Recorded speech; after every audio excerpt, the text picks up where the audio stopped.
volíem que també deixar la nostra petjada des del punt de vista del coneixement i de la reflexió al voltant de les persones que hem de protegir i del que els hi passa.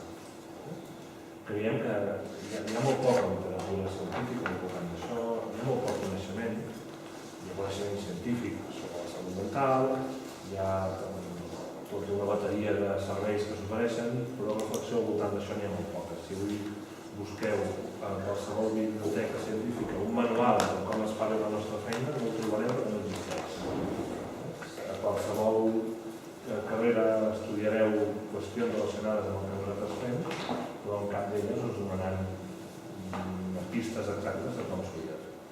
I és per això que hem proposat aquest sistema de treball, en què tots vosaltres en sabeu moltíssim, però quan us demanem una ponència, un article, un document, comenceu a agafar el nas, dieu que us fa una mica de mandra, que potser vosaltres no, a la gent li costa.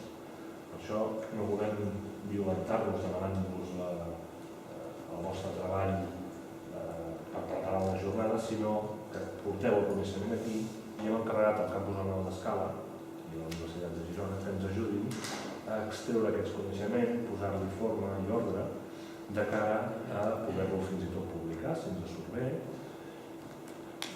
Nosaltres, com sabeu, som una entitat que treballa amb tota mena de col·lectius que necessiten protecció jurídica, persones grans, persones amb malaltia mental, persones amb discapacitat. Aquest seminari d'avui s'emmarca en un cicle on hem tractat, on tractarem de la malaltia mental avui, de la gent gran ja ho vam fer el 20 de setembre i de les persones amb discapacitat intel·lectual que ho farem al desembre. I ens agradaria, amb tot això que vagi sortint en aquestes sessions, fer una jornada ja sigui més clàssica cap al mes d'abril. Què ens agradaria abordar? No es tracta de fer una gran reflexió sobre la salut mental en si, però sí allò que nosaltres vivim. Què vivim? Doncs vivim que sovint quan hem d'ajudar algunes persones, quan tenim l'oportunitat d'entrar, abans s'ha rumiat molt sobre si valia la pena iniciar un procés per ajudar-lo o no.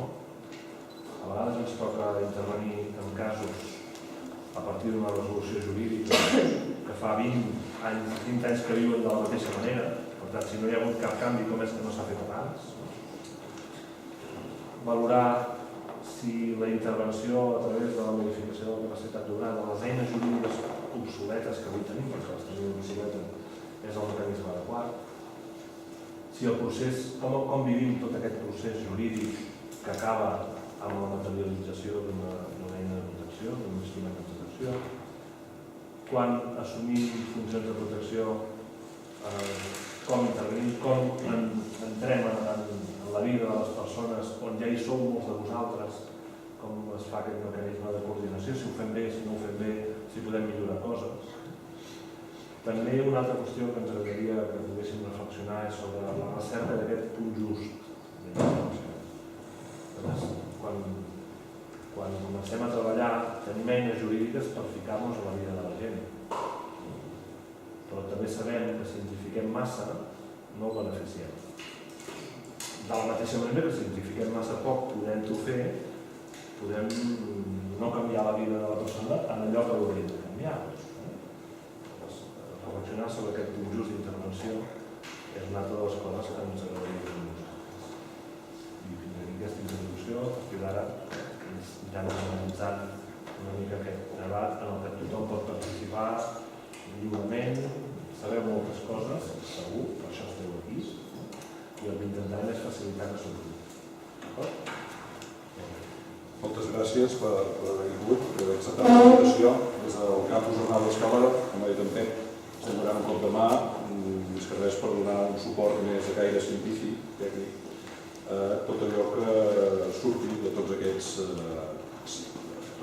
workshops, diguem, o tallers que hem organitzat. Per tant, la intenció, per una banda, serà dur a terme una conducció del taller d'avui una mica procedimentada, ajudant a guiar el debat a partir d'unes preguntes que us voldrem adreçar i que van relacionades amb els punts que ara volen fer. Totes les vostres aportacions Aquest debat s'ha conduït el professor Joan Vergés de la Universitat de Girona, del Departament de Filosofia, i també tenim la figura del relator, que és l'Oriol Ponsatí, també professor de la Facultat de Filosofia, tots dos companys. La seva missió és conduir, però també recollir totes les vostres aportacions, no només per fer un acte, sinó per poder tenir totes aquestes vostres reflexions, per poder fer un document, aquesta és la nostra intenció, un document que pugui ser fins i tot publicable, o si més no presentable en aquesta... Com a excusa d'inici d'una jornada futura. Per aquesta jornada, per fer-lo públic, no només fixar quines són les dificultats en la vostra intervenció, com a professionals, com a familiars, com a associacions de suport, sinó també quins reptes de futur tenim per aquí a la nostra pràctica en el futur. Precisament per això us hem donat permís per registrar la xerrada d'avui o el taller d'avui. Veureu en el programa que teniu a les carpetes que hem obert un blog, d'acord? És un blog obert per tothom, on hi ha 3 entrades. Cadascuna de les entrades correspon a un dels tallers que hem organitzat. El d'avui és la segona entrada, en el blog. Està ben especificat, workshop 2 sobre persones amb malaltia mental, etc. Allà hi penjarem el vídeo d'avui. Un vídeo, precisament perquè durant 2 hores sortiran moltes coses, per tant, si teniu ganes de revisar les aportacions que ha fet cadascú mentre no elaborem el document, pot ser interessant de revisar, i també perquè hi pugueu continuar aportant coses a través d'aquest blog. En comptes d'enviar correus, de dir, escolta, a mi m'agradaria que incorporéssiu en el document de reflexió tal plantejament. Bé, ho podeu fer a través del blog, que serà obert a tothom, i que potser enriquirà una mica més aquest procés de recollida de dades. D'acord? Bé, ja per entrar en matèria, us he presentat el professor Joan Vergés, que farà aquest rol de conducció. Bé, gràcies. Bon dia, moltes gràcies per ser aquí, gràcies per convidar-nos a mi com a l'Oriol per participar en aquestes jornades. Són per nosaltres, vaig dir, he passat en el primer workshop, el primer taller, una cosa nova per nosaltres, més el tipus de tallers que fem en l'acadèmia i a la universitat, com gent que s'ha llegit tot una sèrie de material, té ganes de discutir entre si sobre què diu el text, té ganes d'enfrontar-se i discutir-se i tirar-se els plats pel cap, això que ens agrada més en alguns llocs de l'acadèmia.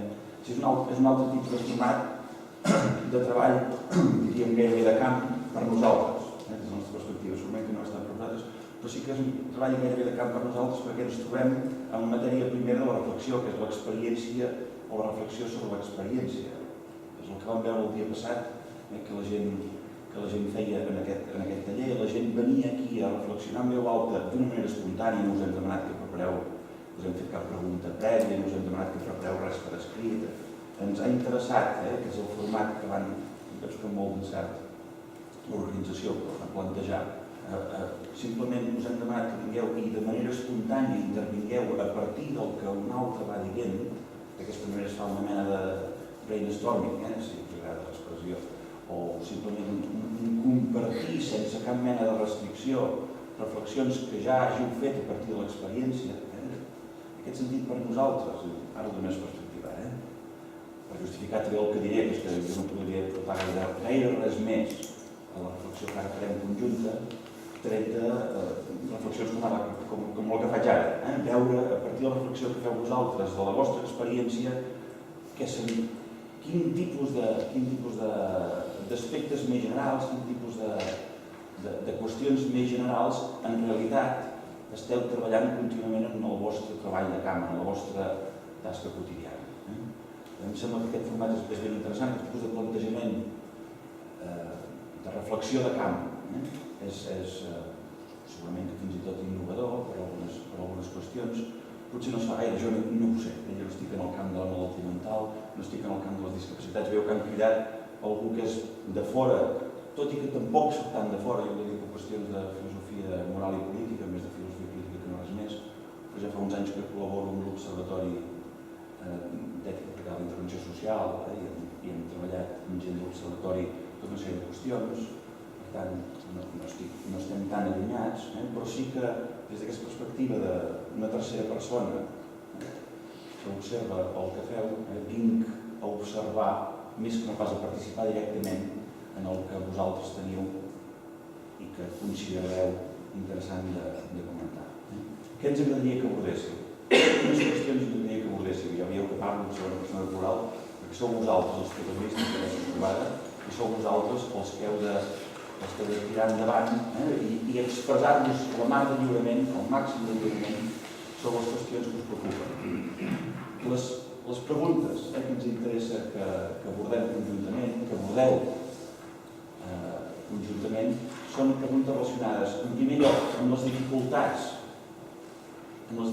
que us trobeu en la realització de la vostra tasca, tant pel que fa a la detecció del problema, és a dir, què es podria fer, què es fa malament en el sentit de quines dificultats us apareixen en la vostra tasca quan es tracta de detectar les persones que seran usuàries dels vostres serveis superiors o les persones que estaran afectades per algun tipus de malaltia mental, quin tipus de problemes us trobeu a l'hora de mirar d'intervenir pel que fa a la detecció dels problemes que després us trobareu. És a dir, hi ha un primer aspecte que és el de la detecció, un segon aspecte que és el de la intervenció quan ja l'heu detectat, quan ja us arriba, en quins problemes us trobeu, problemes de tot tipus. I quan dic problemes no restringim, però podeu incloure qüestions legals, hi ha tota una sèrie de restriccions, hi ha tota una sèrie de tràmits, hi ha tota una sèrie de condicions de caràcter legal, de caràcter, diríem, simplement institucional, de caràcter polític, de caràcter social. A quin tipus de problemes ho ampliem, considerem, entrem el terme en el seu sentit més ampli, per tant, no penseu que hi ha restringibilitat en cap aspecte, però anirà bé que ho aclarim. Quins plans tenim? Repeteixo, pel que fa a detecció, pel que fa a intervenció i què us sembla que caldria fer de cara a millorar tant un determinat tipus de problemes com l'altre, pel que fa a detecció com pel que fa a intervenció. Ja veieu, això és una mena de, el que s'espera és una mena de brainstorming conjunt per mirar de, al final, fer una reflexió que tingui algun tipus d'incidència, que em sembla que és el propòsit de la Fundació de l'Observatori, després tingui algun tipus d'incidència en les pràctiques de la vostra pròpia professió. Per ajudar a tirar endavant el debat, i amb això acabaré jo, si us sembla faig menció d'un parell de conceptes que potser d'entrada cal aclarir. Molts de vosaltres ja els tindreu clar, però nosaltres no li teníem i d'entrada no hem d'informar-nos, per això, ni que sigui perquè ens ho recordem, doncs ho aclarirem. Introduïm un parell de definicions, la de salut i la de salut mental, i un parell de dades sobre la incidència de la malaltia mental a Catalunya. I amb això obrirem ja el debat. Segons l'OMS, com sabeu bé, la salut es defineix. No ho miro amb la perspectiva, us ho dic, no ho miro amb la perspectiva d'un filòsof, com vaig llegir la definició, que ja fa temps, com havia explicat, però que la vaig tornar a llegir, vaig dir, mare de Déu, es van quedar descansats. Hi ha molt de problema, em sembla que hi ha molt de problema amb la definició, però la definició és la següent. La salut és un estat de complet benestar físic, mental i social, de tres aspectes. Físic, mental i social, i no és només l'absència d'afeccions o malalties. Aquesta és la definició segons sembla que va donar l'OMS. Per tant, un aspecte de la salut és el benestar mental. Això obliga a definir què és el benestar mental i, de retruc, em penso, què és la salut mental. L'OMS la defineix en els termes següents. La salut mental es defineix com un estat de benestar en el qual l'individu és conscient de les seves pròpies capacitats, pot fer front a les tensions normals de la vida, un primer aspecte, pot treballar de forma productiva i fructífera, i un tercer aspecte és que és capaç de fer una contribució a la seva comunitat. Aquests són els tres aspectes de la definició de salut mental que dona l'OMS, que és una condició necessària per tenir salut, sobre la definició que dona de salut general. Aquests són els termes. Si us sembla que podem començar el debat, que jo em sembla que és molt problemàtic, no hi entraré, que és una cosa vostra, però si més no per aclarir el terme que ara mateix està consensuat a nivell de l'OMS. I llavors, pel que fa a l'incidència de la salut mental a Catalunya, segons dades del Departament de Salut, de l'enquesta de salut de Catalunya del 2006, s'estima que hi ha un 23,7% de la població de Catalunya més gran de 17 anys que pot patir algun trastorn mental al llarg de la seva vida. La incidència és diferent pel que fa als homes i pel que fa a les dones. Sembla que aquesta possibilitat és un 20% pel que fa als homes i un 27% pel que fa a les dones. Sembla que la prevalença a Catalunya és superior a la resta de l'Estat, però similar a la mitjana europea. I pel que fa a dades en termes absoluts, l'any 2012, un total de 159.309 persones han estat ateses als centres de salut mental d'adults. Això equival a un 2,7% de la població més gran de 17 anys.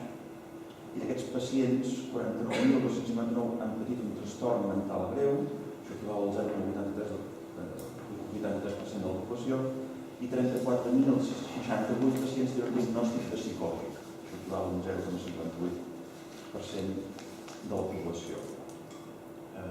Aquestes són xifres, són dades, i la definició que ens pot ajudar, si més no, a plantejar més qüestions. Obrim ja el debat, engeguem el debat. El que podem fer per trencar el gel, nosaltres ja l'hem trencat, per la nostra banda, el que podem fer per trencar el gel és presentar-nos. Així ens acabem de conèixer i ja diem alguna cosa. Si ja volem començar a posar una mica. Jo soc Joan Vergés, soc professor titular de Filosofia Moral i Política de la Universitat de Girona. Jo soc Lola Serna, soc treballadora social del Centre de Salut Mental del Gironès.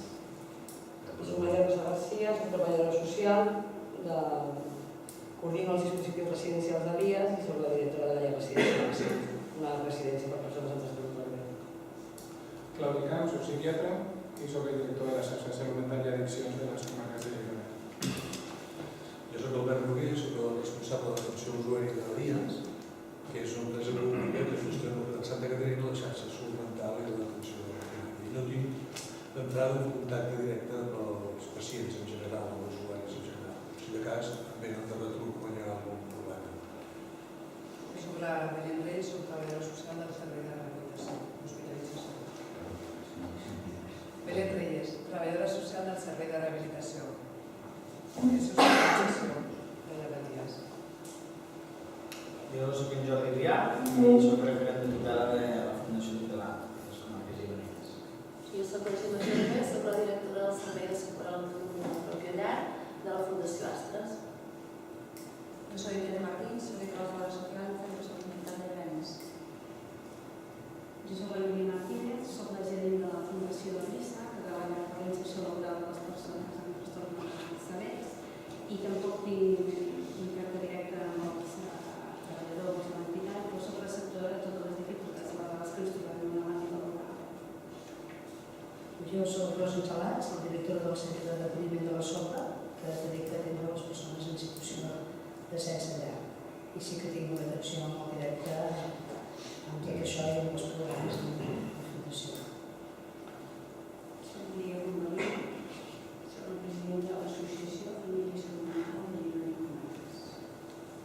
Jordi Pau López i treballo com a monitor d'habitatge de l'habitatge de la Fundació Risa. Jo soc Laura Montserrat i soc treballadora social de Servei Laboral de la Fundació Risa. Jo soc la Mònica Montos i soc treballadora social de la Fundació Tutelar. I jo soc la Maria Estrada, que coordino l'àrea social de la Fundació Tutelar de les comarques gironines. Albert Ferrer, del Departament de la Comunitat de l'Àrea Salut Mental. Va, comencem amb una Sí, jo volia dir Anem al debat. volia trencar el gel, no? No, volia comentar que quan has explicitat les definicions de salut mental, i igual que la de salut de la OMS, hem d'entendre, no? Que quan tots les llegim doncs ens sorprèn molt, no? Perquè de seguida les volem discutir com a utòpiques, no? Com a possiblement utòpiques, sobretot la de salut. Però concretament la de salut mental, a mi m'agradaria dir que aquells que la van definir, perquè jo sé que ho van fer evidentment d'una manera molt provocadora, no? Molt provocadora en el sentit de que estan posant a màxims per no oblidar-nos mai de la finalitat última de l'atenció a la salut mental. Per això defineixen aquests camps, no? Del tema de l'ocupació, de la feina i de l'activitat productiva a la comunitat. No? A part de tenir eines amb el suport que calgui per poder afrontar les dificultats o les tensions de la vida quotidiana. Llavors, és una manera de marcar que ningú baixi la guàrdia o canvi la seva consciència, perquè està atenent a les persones i ja, mira, ja els hem trobat un guariment, saps? Sinó que no hem de descansar fins que aquestes persones no tinguin el mateix projecte que ha de tenir qualsevol altra persona. És un tema de drets humans, és un tema del concepte actual de recuperació, de recovery, que tant de moda s'ha posat, que diu això, que les persones amb el màxim d'autonomia possible han de tenir un projecte de vida i tenen dret a decidir al màxim tot allò que ha de ser aquest projecte, sense donar totes les facilitats o suports perquè així sigui. I ja està. Jo, al fil del que tu dius, aquesta definició de màxim, el que ens ha de fer pensar és el mínim. Quin és el nivell de malestar, perquè tots en tenim una mica de malestar, quin és el nivell de malestar que ens mou? Que ens farà reaccionar, que ens farà a la pròpia persona dir, ostres, hauria de demanar ajuda, o els que estan al voltant dient, aquesta persona se l'hauria d'ajudar. I jo crec que a mi m'interessa molt aquest mínim perquè sí que observem, per la nostra experiència, que el nivell de tolerància amb aquest mínim, amb aquest malestar és molt diferent. Hi ha persones que pateixen molt d'una manera que després, ostres, si era molt evident que patien, però ningú us ho dia. Hi ha persones que davant del mínim malestar ja activen tota una sèrie de recursos públics per ajudar-los. La reflexió sobre aquest mínim, quan hauríem de fer el pas per demanar ajuda o per ajudar encara que no ens ho demanin. A mi és el punt clau. Què tens a dir? Com a persona que coneixes molt la visió de les persones tractades. És molt valorit. Primer, jo ja una qüestió conceptual. Protegir, capacitat d'obrar, protecció, eines jurídiques. Una qüestió que bàsicament són mental, sobretot en una funció com les funcions de treball, de vegades complica moltíssim més. Però és... és on posem a l'accent. Hem de protegir. La capacitat d'obrar, a on se situa i com? Si en quin sentit? Ho dic perquè és una qüestió conceptual des de on partim que donem l'atenció. Sí? Com a reflexió ja partim de la necessitat que té la persona que tingui un projecte de vida, raons, en fi, que és de màxims, evidentment, per arribar a tot això que estem, no? Sí? Però fins on i què ens mou i què posem davant. Quan fem una acció, jo estava fent una pregunta provocativa. La fem perquè ens mou a nosaltres o la fem perquè la necessita la persona? Ja sé que això despista una mica. És a dir, al tanto, quan parlem de protegir, si anem més enllà del que vol la voluntat de la persona, tot i que es tingui capacitat. O què necessita o què no necessita. Anant baixant dient què és el que necessita o no necessita. No us diré perquè esteu en la pràctica, que probablement les persones necessiten quantitat de coses diferents. Una característica que en salut mental és que dues persones en casos teòricament idèntics segons els estàndards de salut, de recuperació, de no sé què, necessitaria això, això i això i això. Sí? Però quan anem a això i això, resulta que aquell no vol això, vol allò. Però un altre sí que necessitarà, si no es I en aquest cas, que és persones en situació de tolerant, encara es complica moltíssim més en tant quan està subjecte a una sèrie de directives, de percepcions que pràcticament em deixen amb la novetat de decidir. Sí? Vull dir que així no va. Nosaltres, amb l'experiència per explorar l'autonomia, ja ens arriben totes les persones amb un diagnòstic derivades des de la xarxa de salut mental, o sigui que el tracte com a malalt mental ve ja molt definit. Llavors, el nostre objectiu com a servei sempre ha sigut molt, deixem de banda tot el que és malaltia mental i comencem a viure de forma normal. Llavors, com que ja hi ha un servei que porta tot el que és tema de la malaltia, ja té una atenció psiquiàtrica, etc. I llavors sí que veus molt com una persona millora, com realment el fet que potser també ha viscut en un entorn familiar, de veïns, inclús molt tractat com a malalt mental, quan de cop i volta, si ho fas una mica també a nivell professional, comences a desmuntar, tu no ets un malalt, tu ets una persona, no? Llavors el fet que una persona s'ho comença a creure també hi ha una qüestió molt important, no? Llavors el que sí que ens hem de qüestionar molt és, ja com a professionals, també vigilar molt amb el fet de com els tractem, no? Vull dir, una mica sobre aquesta sobreprotecció. Vull dir, el nostre concepte de suport a l'autonomia, per tant, el nostre objectiu seria donar-los l'alta, no? Vull dir que algun dia, i ho hem fet en alguns casos, perquè realment la persona ha fet una evolució considerable i ha sigut potser més afavorir un entorn que l'integrés realment com una persona més i no com una persona malalt.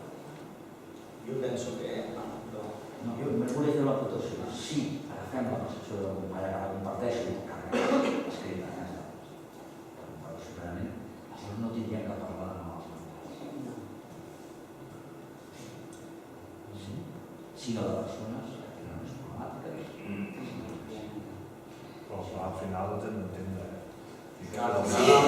No, el teoria de persones malaltes, no ens hem de treure el terme. Sí, a vegades els tèrmins defineixen, però què poses davant? Doncs jo el que volia comentar, que comentaves que sí que és veritat que hi ha aquest punt de dir entre intervenim perquè la persona ho necessita o perquè ens mou a nosaltres.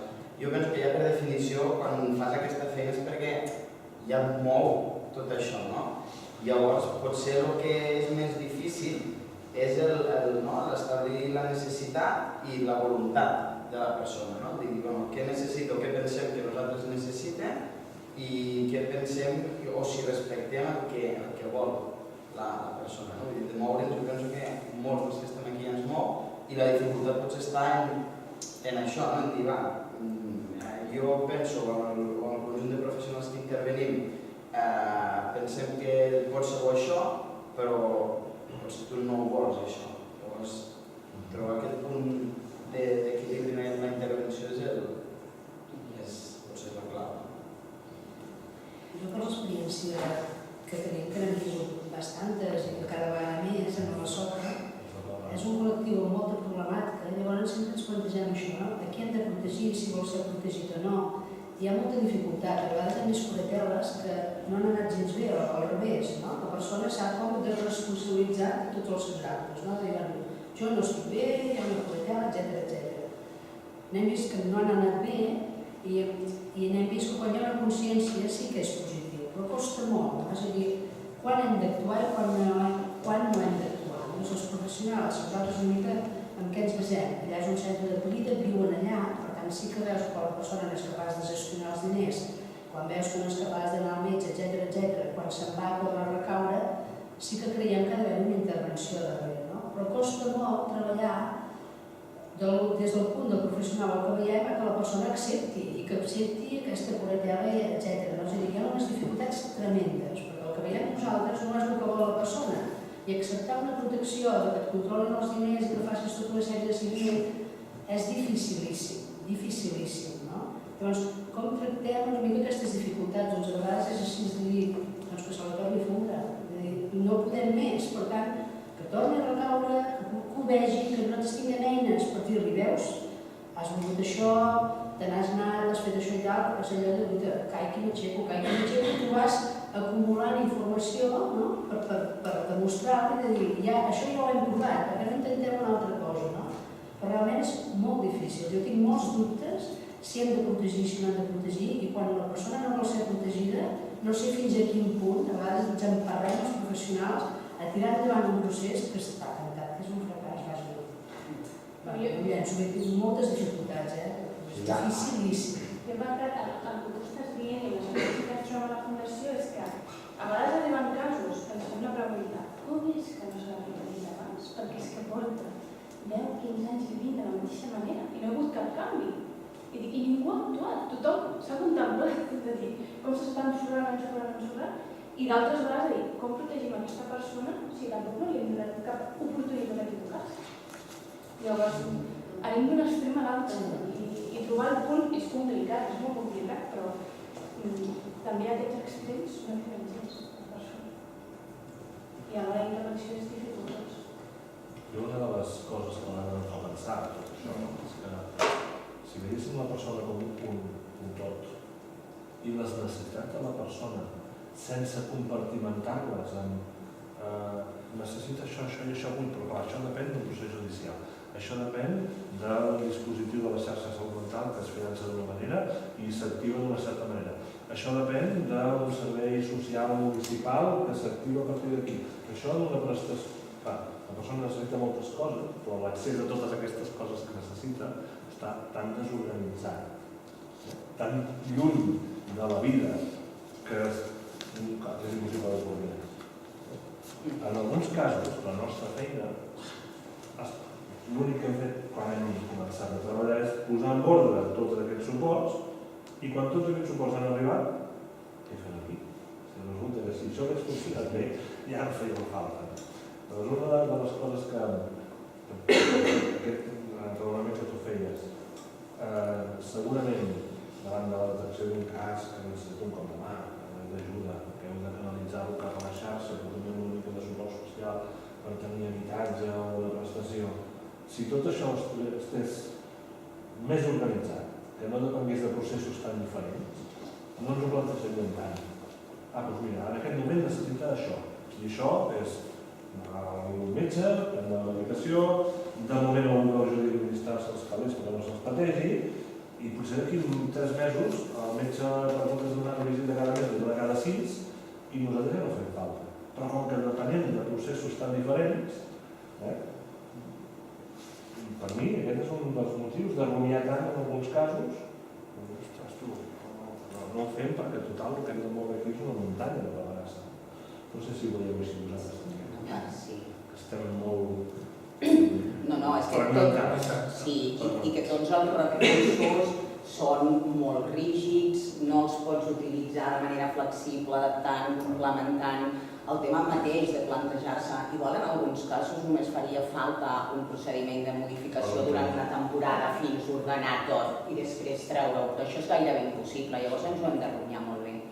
Jo una mica responent al que tu comentaves de com és que ens arriben situacions tan diferents, jo penso que això comporta la complexitat d'aquesta malaltia ja d'entrada. En segons quins casos, en segons quins diagnòstics, és complicadíssim decidir si has de respectar o no la voluntat de la persona. I llavors el que fem és reunions i reunions d'equips i provar coses i aportar, però tu penses molt i molt i molt perquè te trobes a vegades amb persones que a moments tenen unes capacitats increïbles de llogar un pis, de fer un préstec, de no sé quant, però després tot això s'ensorra i de cop es troben vivint al carrer i de cop tornen a recuperar-se, tornen a llogar un pis i tornen a gestionar una comissió i clar, és molt complicat. Jo penso que hi ha la complexitat dels diagnòstics i el dilema ètic que se'ns planteja de què hem de fer, hem de respectar. Llavors, clar, jo penso que els professionals ja en tenim una idea de quins són els mínims de consciència, els mínims de capacitat de cuidar-se, els mínims de no fer-se mal a ell o a l'altre, els mínims d'on viure, de què viure, de quin mínim de vida portant.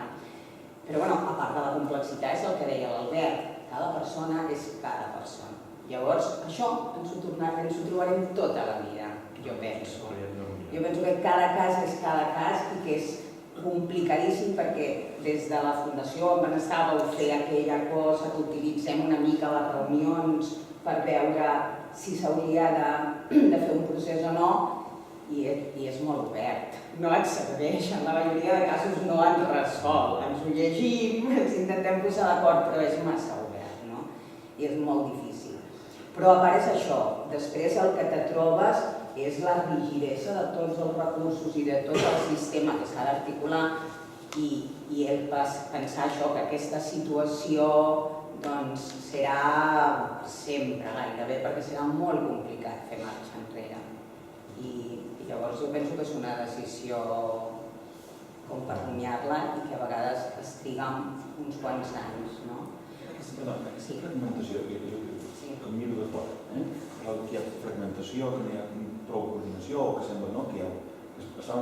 Però la fragmentació, jo m'imagino ara, que pot ser horitzontal, centres gairebé autònoms, que no tenen prou connexió entre si, però que podrien funcionar al tractament durant molt temps, o de caràcter vertical, però per passar d'un altre nivell hi ha cesures o hi ha...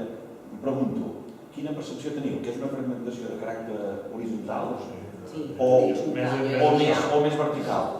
Perquè unes coses depenen de justícia, unes de benestar, unes de salut, unes de treball, llavors tu no pots... És de caràcter vertical en aquest sentit?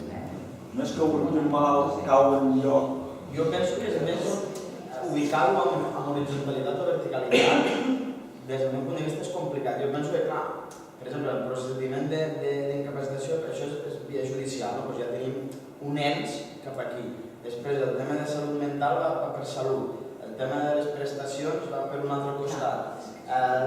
Llavors, tant com ficar un ordre horitzontal o vertical és com que queden totes flotant per allà al mig i potser no hi ha cap d'haver-hi una connexió. Jo en vertical volia dir això, ens diferents, per tractar una persona necessites, tindran necessitats diferents, però has d'anar a recórrer a llocs diferents que estan ordenats jeràrquicament d'alguna manera. Això és el que s'està expressant aquí. La horitzonalitat és millorable.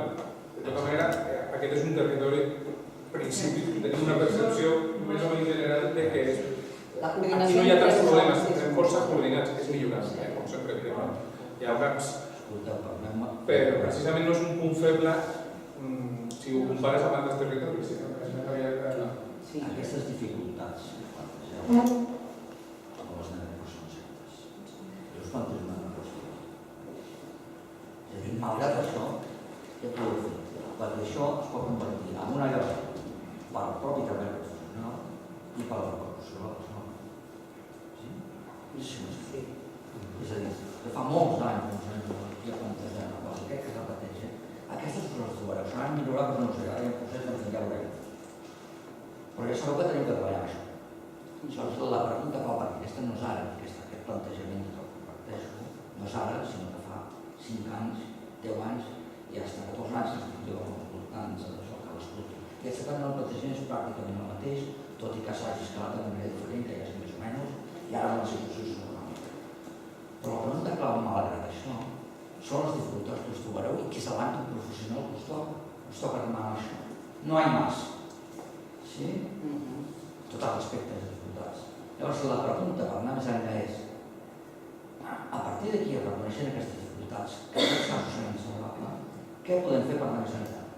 Perquè això no sigui una excusa, perquè clar, bàsicament us referiu a les taxes administratives, estem fent ja per cantó, Salut Bernat, ho sabem, amb els drets de justícia, sobretot amb tutelatges la pèrdua fiscal, el que no se n'entén. Però al final, si ho fraccionem, això ens pot arribar com a professionals s'ha de s'encoratjar i anar més enllà. A fer un plantejament que és combatiu. Bé, això és tan insalvable que jo no puc fer res. No hem d'anar per aquí, perquè a vegades no solament seran problemes, a vegades no solament seran qüestions de normativa dels departaments, sinó també de les estructures, no dic que és una correcta, però bastant. Però hi ha llocs que es produeix una qüestió de competència per entre serveis, perdoneu la cosa curta de llocs, o una desatenció sobre la de serveis, sí, que no dic que passi. O això no em toca ben bé a mi, no? Ara no em toca ben bé a mi. No ho sabem, estem en el tema. El tema no és, si no em toca, què podem fer perquè això no es perdi? Perquè moltes persones sabeu, perquè mateixos, aquí hi ha llocs que es perda perquè no em toca a mi. I clar, aquí hi ha una qüestió cultural que entenc d'una limitació de temps i de fer la preocupa, però també hi ha a vegades un procediment de què puc fer, que pot ser de desencoratjament davant d'aquestes dificultats que no n'apareu per aquí això. Jo que volia comentar el que has dit i al final no és una qüestió de, penso jo, només de que hi hagi competències quan els recursos diferents, sinó que al final acaba sent una qüestió de persones, de les professionals. i de les dificultats en trobar un equilibri entre les persones, en el cas de l'explotació, no personalitzem la funció de la funció o una persona que tutela una altra persona, amb els treballadors i els professionals. Aquí sembla que hi ha un conflicte de competències i de veritats. Els professionals pensen, i és així, que fan les coses bé i que tenen la veritat, no sé si m'explico per què, i els professionals també, no? I penso que quan es produeix hi ha una confrontació no de drets ni de res, sinó d'interessos. Jo crec que a la pràctica una de les coses a tractar és i potser l'única manera de resoldre és basat en la comunicació. Jo no crec, jo no sento que hi hagi aquest problema aquí a Girona. Per mi el problema és un altre, tornant al que parlàvem abans. O sigui, quan jo detecto que algú té una sèrie de problemes i me demanen ajuda i mirem què podríem fer, clar, per mi seria ideal, que és el que estem dient, que pogués tenir a disposició un suport a l'autonomia, un servei prelaboral, un pis amb suport i una persona, algú provisionalment, una figura provisional que pogués ajudar a administrar el patrimoni. I llavors provem d'ajudar la persona en tot això, quan contem que la persona ho vol, fem un projecte en el que ell s'implica, en el que ell demana, ho treballem. Si ens en sortim, problema resolt. Quan no ens en sortim, segurament el que està passant és que la persona no té una consciència de trastorn, no vol que l'ajudem, no vol fer el tractament, amb la qual l'equip assistencial arribem a la conclusió que aquesta persona no és capaç de cuidar-se, perquè malgrat tota la feina que hem fet, tant en el servei de salut mental, de rehabilitació, etc., com amb tots els altres serveis comunitaris per ajudar als altres problemes derivats de la seva malaltia, això no ha pogut funcionar. Quan no pot funcionar és que al darrere hi ha això, hi ha una incapacitat de la persona per poder cuidar-se. I és quan jo com a professional poso un coneixement del fiscal a aquesta situació perquè pensi si ha d'iniciar un procediment d'aquest tipus. Per mi això en una societat ideal seria l'ideal, que seria el que hauríem de poder fer. El problema és que això no pot ser de cap de les maneres. Però no estem dient que no pot ser perquè elles no volen donar una plaça prelaboral i els altres no volen fer el suport, sinó perquè cada recurs d'aquests està subjecte a una normativa, a una convocatòria, a unes baremacions, a uns requisits. I llavors és molt complicat, perquè quan aconsegueixes una cosa no tens l'altra i llavors ha sortit la convocatòria de requisits. I això fa que els processos s'allarguin molt i que ens costi decidir, arribar a la conclusió de no és capaç de cuidar-se. Si no li he pogut oferir suports de coses, si no he pogut treballar, perquè l'únic que faig llavors és apagar focs i tot com puc. De tota manera, perdona, hi ha una matització aquí, perquè inevitablement nosaltres ens hauríem de preguntar sempre. No hem estat capaços nosaltres, perquè dic, no, ell és incapaç d'acceptar la nostra ajuda, no? En el fons sempre la nostra obligació és dir, bueno, ens ho haurem de replantejar d'una altra manera com abordem el tema. Perquè també sabem que el nivell d'incapacitacions varia de territoris a uns territoris a altres, no? També segons l'equip com ha plantejat les coses o la filosofia que té d'abordatge, doncs promourà més ràpidament o menys ràpidament incapacitacions o que la Fundació Tutelar actuï, etc. Que sigui una primera opció, la modificació com la vareta màgica que resoldrà les coses. I llavors depèn molt d'això, de la filosofia, de l'estil de l'equip, de salut mental i en sentit ampli, que està actuant per promoure això, perquè també sabem d'altres èpoques on molt fàcilment, amb aquestes visions paternalistes o falsament paternalistes, de comoditat, no sé, capacitat de la persona i hem acabat ràpid, m'entens? I després, de manera secundària, és una de les funcions de la Fundació Tutelar. Ells parlen de protegir, a mi m'agrada més de donar suport, però bueno... No, hem d'anar per aquí, És igual, això podem discutir, però també la funció moltes vegades és recordar-nos un altre plantejament, potser reflexionar sobre cómo ha arribat fins allà i quines coses igual nosaltres hem de canviar la visió del tema. No sé. Jo seguint amb el que comentava la Lola, estic d'acord amb ella perquè sí que és veritat que tu, quan fas un pla de treball et planteges a nivell d'habitatge, a nivell de recurs laboral, a nivell de suport, a nivell... diversos nivells, no? El que sí que és veritat que quan creus que pot necessitar un recurs no està la convocatòria oberta, llavors això et dificulta i has de donar una alternativa. Quan hi ha la convocatòria oberta potser presentes i quan t'arriba la resolució i pots començar a fer servir aquell servei. Llavors, ostres, potser l'alternativa que havies triat està funcionant molt bé i potser ja no es necessita. Vull dir que hi ha com una miqueta de dificultat en què quan necessites un servei no el tens, quan el tens potser no el necessites o potser llavors l'usuari no el tolera o no el vol, més enllà després, evidentment, del caràcter de cada persona i de cada professional. Jo això també penso que és una dificultat. Jo volia, independentment de la rigidesa de l'administració, que estic completament d'acord, de les dificultats, que a vegades la gràcia d'un professional està amb la capacitat de manegar tot això i ser un artista que al mínim. Jo penso que també el conflicte és amb el dret a l'autonomia de les persones, estiguin incapacitades o no. Des dels dispositius residencials, moltes vegades hem de decidir coses en contra de la voluntat d'un usuari.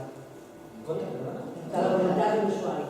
Jo fa 23 anys que treballo i he iniciat moltes incapacitacions legals i mai he tingut una mala consciència per haver-ho fet. En el sentit que tinc molt clar que ho he fet per protegir l'usuari. No, t'ho dic.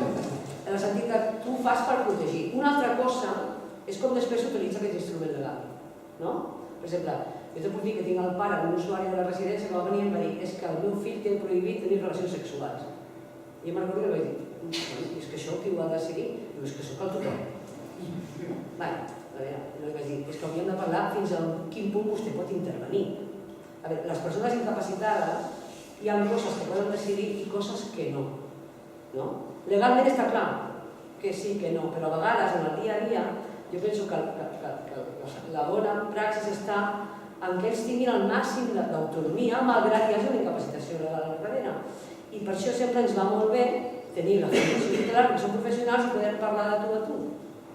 Que aquestes són les grans dificultats que jo almenys me trobo en la meva pràctica cada dia. Quan ells volen fer una cosa que dius, ostres, és que això no et va bé. Tu saps que s'estrellarà, dius, bueno, però tu pots argumentar, de dir, bueno, deixem que s'estrelli. M'entens? Clar, el risc sempre d'actuar en contra d'ells, per protegir-los a vegades. Clar, és difícil, és un tema d'equilibris que és molt fràgil, perquè la persona sobre ho viu com que l'estàs controlant. Dius, que m'estàs controlant?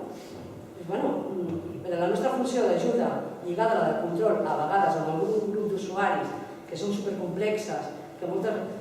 Quan jo dic a l'usuari, jo no puc deixar que et moris perquè no menges. Clar, has de menjar. Que em diguis que no vols menjar peres i vols menjar naps, doncs vale. Però el que no faré serà deixar que no mengis. M'enteneu? Vull dir, jo penso que els conflictes professionals sempre acaben vinguent per aquí. Perquè dius, ostres, estic actuant en contra de la seva voluntat i jo personalment el que intento fer és oblidar-me, així és com oblido del diagnòstic. A vegades diuen, és que a mi és igual que tinguis. A mi parlen com Pepe, m'entens? En el sentit de dir, a veure, quines dificultats té Pepe? Aquestes, vale, a mi m'és igual el diagnòstic, no? Perquè a vegades està molt vinculat tot pel model, no? De la classificació diagnòstica, de no sé què. No, nosaltres treballem amb persones i penso que això a salut mental el dissenyador ho tenim molt clar. Has tocat un punt interessant que és aquesta, la consciència social del que convé. Aquí és un enemic directament de la feina de la Fundació Tutelar. Enemic directe. La consciència del que vol dir ser que una persona tingui un tutor, avui en aquest país encara hi ha una consciència de dir qualsevol cosa que em molesti del que li passa a la persona és culpa del tutor i per tant li puc exigir al tutor que ho canvi. I això va lligat amb les expectatives. A vegades tenim els propis professionals o els familiars o al voltant. És que hi ha incapacitat perquè estigui tancadet, no molesti i no el donis. I quan nosaltres a vegades treballem, que també a vegades sembla influent, se li incapacita a la persona, però nosaltres lluitem perquè tingui la màxima autonomia possible. I a vegades, per prenem decisions com a tutors, que sabem que mira, potser arriscar massa i estem allà al fil. La consciència del risc, sembla que davant de la protecció jurídica ja la persona no pot assumir cap risc. I qualsevol risc que s'assumeixi anirà en contra del tutor. La trucada d'aquell alcalde dient que hi ha una persona que l'has de treure de circulació, que molesta, que l'hem tinguda, és l'exemple màxim, però com això, la de la família, que hi ha un cas que amb la sopa estem compartint, que la família té unes expectatives i té una persona que té molt clar que vol seguir valent. Per exemple, segur que té algun trastorn que no acaba d'estar identificat, però que té una vida autodestructiva. Tenim una mesura jurídica que ens permet intervenir en alguns aspectes de la vida, però això no podem evitar. Si el vol destruir, es destruirà. Fins i tot alguns clínics davant d'un cas concret que diuen que s'autodestrueixi. El que ha decidit no intervenir, o sigui que no hem dit per això cada cas és cada cas i ens l'hem de mirar de manera individual i analitzar bé tot i fer aquest encaje de bolillos que jo dic per intentar ajudar si vol, però si tenim clar que no vol i que ho pot decidir. Bueno, ahí está el problema, que a veces nos encontramos los profesionales. Yo pienso que, a ver, sí que es verdad que a veces tú detectas un problema, haces un plan de trabajo, te gustaría obtener no sé cuántos recursos y vale, haces un plan. Puede ser que en ese momento no tengas el recurso que necesitas, pero yo creo que a veces los profesionales, por el hecho de que nos angustia la situación de la persona, no tenemos en cuenta los tiempos de la persona. Igual tú le ofreces un recurso en el momento que esa persona no es capaz de aceptarlo. Y ahí es donde nos quemamos y damos vueltas. Entonces yo pienso que sí que nos precipitamos a veces. Y que sí que no solamente es el recurso que nos falta, sino que se lo ofrecemos en el momento que no está dispuesto a aceptarlo. Sí, però això té a veure amb el que estava dient Maria, no? No, i és el tema clau, és la gestió dels riscos. Què és la gestió dels riscos? Sotmesos a una pressió social, a uns convencionalismes, a una actitud de país europeu, proteccionista, paternalista, bla, bla, bla, bla, no? I aquí és el tema. I el tema és que contínuament ens veiem sotmesos, i a més entre nosaltres moltes vegades discutim, no? Quan tenim la pressió, penseu que s'està hospitalitzant, llavors nosaltres discutim que s'ha d'acceptar determinat risc, perquè serà molt pitjor el remei que el patiment, no? Però clar, també vosaltres esteu patint aquesta angoixa, no? Que a vegades es barreja, la pròpia angoixa del monitor de l'any, no? I la pressió social, que tu estàs dient de no fallar, de que no passi això, etc., amb la visió nostra, que també per una altra banda no estem igual assumint la nostra responsabilitat, però el punt clau és aquest. Fins a quin punt estem disposats a assumir tots aquests riscos i la resposta després social quan no surten les coses, o surten, ens hem arriscat i no surten com teòricament haurien d'haver.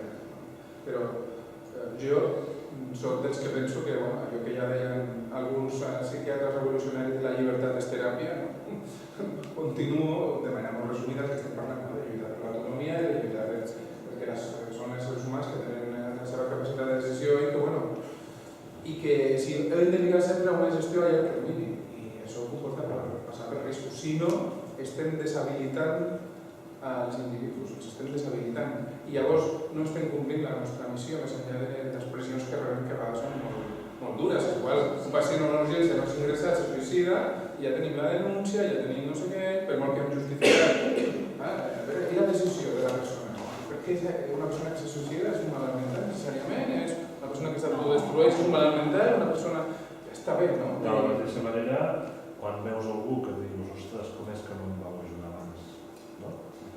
Tenim algun cas d'altra persona que al principi de la nostra intervenció venia una jurídica i tu, ara te n'he vist jo, no tindràs diners per consumir, tal, muntar la gran revolució i al cap d'uns anys dius, ostres, com és que no vau venir abans, no? Com és que ningú em va marcar aquest camí abans? Si haguéssim fet cas de la voluntat expressada en aquell moment, no estaríem en la situació en què perquè a vegades actuar en contra de la voluntat és un punt de protegir. I abans d'aquest punt d'haver d'actuar contra ho han de plantejar amb aquest punt ètic, perquè llavors es posa un debat que està entre l'ètica i la política, és difícil, perquè l'ètica, la política i la justícia és difícil de resoldre, molt difícil de resoldre al cas concret de persones privades. I es pot arribar a conclusions que jo no compartiria, perquè al final és un recurs fàcil per tots, per dir no, estic malalt mental i llavors no ho és. Això em porta a un un tema que és un tipus social, és un principi, el de la responsabilització. Encara estem parlant de la responsabilització. És cert, realment, però potser comencem a plantejar-nos a mirar des de la responsabilització o desresponsabilització, els processos de responsabilització o de responsabilització de persones en trastorns mentals greus severs, en grans reconeguts, tenint en compte que es pot partir de les decisions de diferents persones que fa 20 anys que no s'ha arreglat altres que porten mal sortir molt temps i no en sortim, i altres que... Perquè també és interessant, perquè també haureu de tractar que hi ha gent que és molt espavilada. Hi ha un llibre, que diu per aquí, que diu los beneficios de l'intermomental, terme que ja sabeu com ho converteixo, però és igual, no? Llavors també mirem-ho des d'aquesta manera. Ho entendré perfectament allò de un guany que se la foti. Tot i que, clar, evidentment, el tema que estem parlant de tuteles és extremadament més complexa perquè està subjecte a codi civil i a responsabilitat del tutor de qui s'asseu. Això ho sabem. Però clar, si intentem sortir d'aquest, com plantegem això des del punt de vista de la persona? Però és persona, perquè tenim molt resolució. Passa que, per exemple, interpel·lo a la Maria, no? Aquesta paraula... Això és molt difícil, com una mare o com uns familiars se li pot parlar del risc. Com ho podem fer que entenguin? És molt difícil. És molt complicat. És que...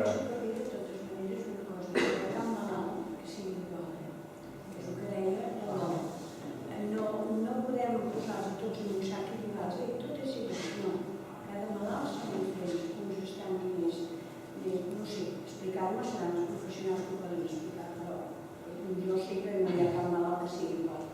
Llavors, tal com el malalt tampoc és igual, els pares tampoc són iguals, Veritat, que tenim pares que tenen 50 anys i en tenim que són aquelles persones i estan ja quasi al final de la seva vida i encara aguanten a casa i treballen per ell o per ell, el que sigui.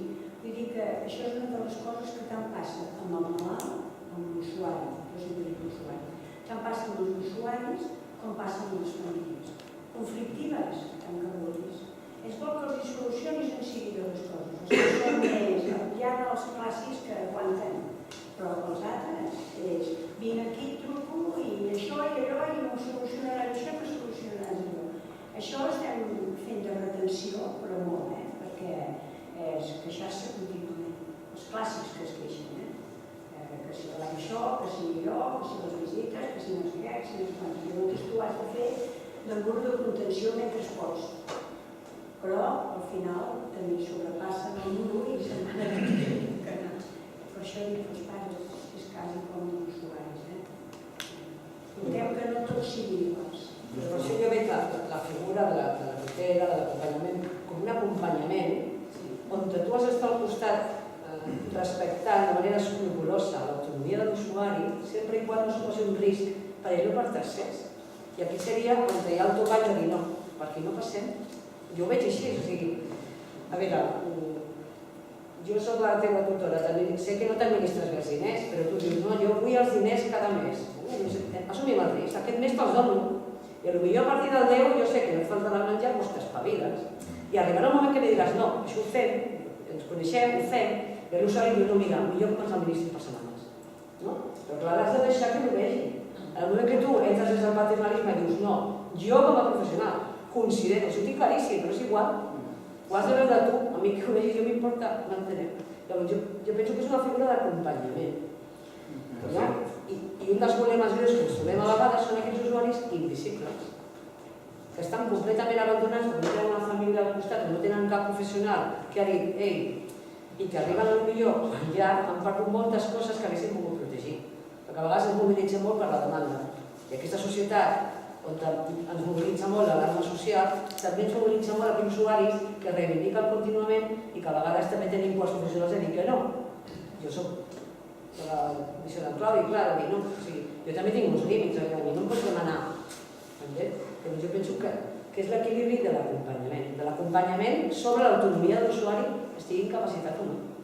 I a vegades intervenir quan hi ha un risc, que per mi la franja seria aquesta, quan hi ha el risc personal o de terceres persones, és que si no, com fas?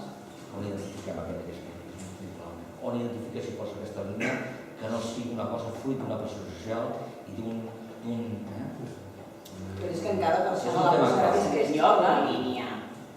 No podem fixar la línia. En cada persona la línia estarà en un lloc. I això és una cosa, jo penso que això té una solució que va per això, perquè treballem absolutament coordinats, fem els plans de treball absolutament coordinats i puguem discutir si no estem d'acord, perquè a vegades no estarem d'acord, però que ho puguem parlar i que ens puguem posar d'acord.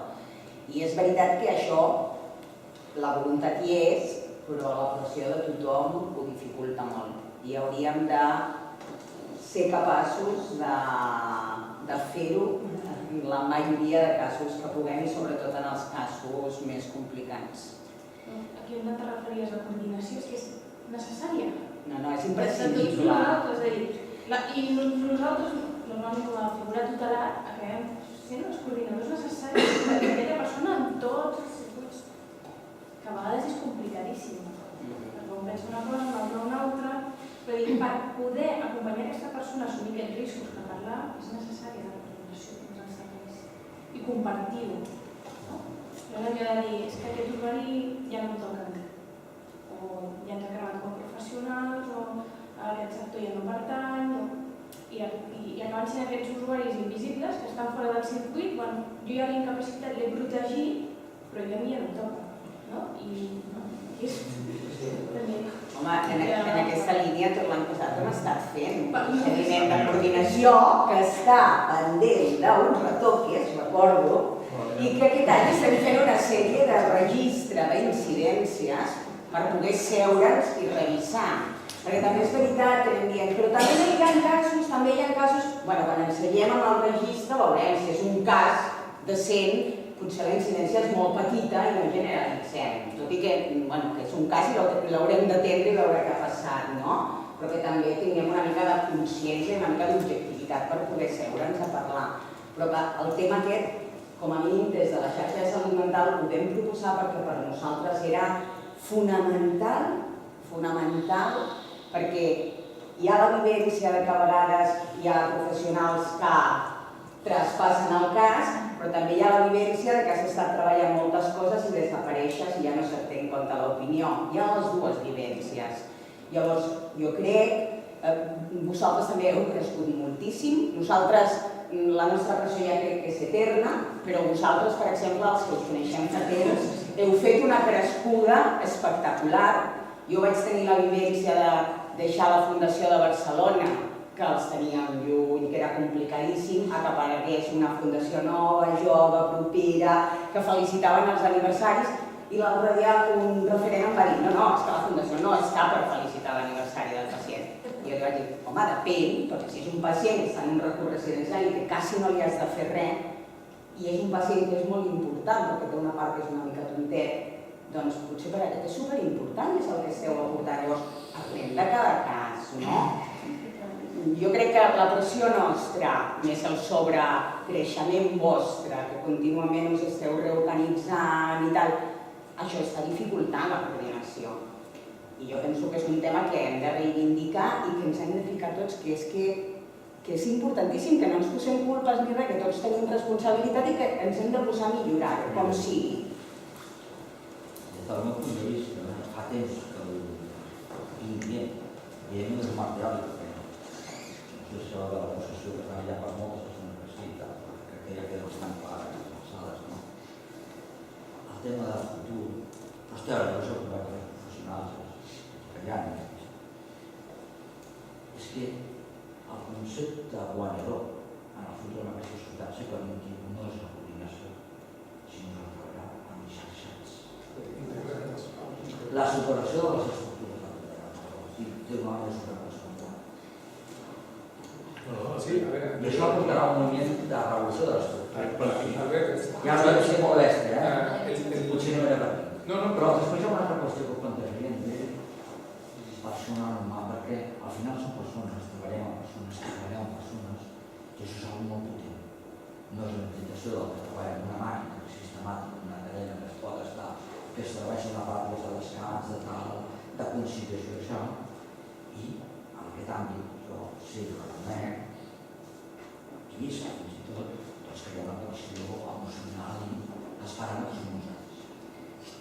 I per tant, em sembla que és interessant introduir l'element de la persona. Sense diferència, perquè el moment de persona usuària, de persona professional, de persona política, de persona... Clar, això hem de avançar i treballar tots igualment. Jo voldria fer una aportació des de... No sé si això és igual, però... El que jo veig, del que la qüestió de comunicació, crec que ha d'anar més enllà de la comunicació. Aquesta ja no s'ha de fer a la perspectiva del que s'està plantejant avui en dia, com hi ha aquest moment, si em permeteu. Jo, de la manera que veig, des de la nostra experiència des del món laboral, jo veig tot el sistema, diguéssim, de salut mental, amb tots els serveis, línies i així, que el món laboral, diguéssim, seria l'última part, no? La part, diguéssim, que no sé si m'ho explicar-ho bé, però que tot aquest procés, sí, al final d'aquest procés. Llavors, esclar, nosaltres també ens plantegem molts de dubtes, però nosaltres hem de tenir en compte que ens hem de moure en un mercat i en unes regulacions legals que són molt dures. Llavors, moltes vegades veiem una persona que no està bé, ho intentem, perquè al fi i al cap els nostres professionals es passen 7 hores al dia colze a colze amb aquella persona. A vegades, no sempre, no està tot, perquè senzillament parlo del que jo penso, malgrat que comuniquem, ho diem, bé sigui als tutors, a referència, o bé a la xarxa salut mental, o bé s'està fent un procés de desintoxicació, que allò no va bé, que allò no va bé, hem de tenir en compte que està posant en perill la veritat i la feina amb aquell client. Poca broma, vull dir que ara aquí té un client, té un tresor, per dir-ho d'alguna manera. I, esclar, està posant en perill, a part de les dificultats que pugui tenir, i que, evidentment, que siguin seves, sinó tot el cor. Llavors, a vegades, el que nosaltres ens trobem és amb unes dificultats molt grans perquè aquella persona de volta desapareix. I després de fer 1000 investigacions ens assabentem que ha estat ingressada i que ningú s'ha recordat d'una baixa. Bueno, això de la búsqueda de la baja perdida és una de les nostres feines, però això és molt important. O s'ha demanat una excedència i reclamem que si s'ha acabat l'excedència s'ha d'acabar dient si es vol continuar o no es vol continuar. Ho demanem, però no hi ha resposta.